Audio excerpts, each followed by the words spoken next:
రాత్రి వేళ కామాక్షి ఆయన పడుకున్న దగ్గరికి వచ్చి తట్టి లేపింది. ఆయన లేచారు. కేశపాశాన్ని తీసి ఇలా చూపించి ముట్టుకో ఉంది. ఆయన ఇలా ముట్టుకున్నారు. జిగురుగా ఉంది.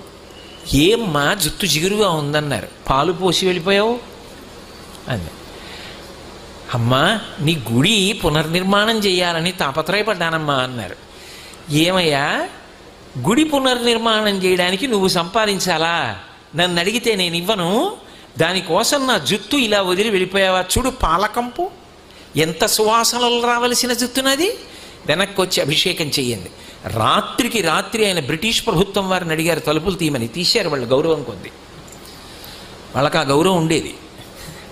తలుపులు తీస్తే వారు గబగబా వచ్చి కంచిలో అమ్మవారికి మళ్ళీ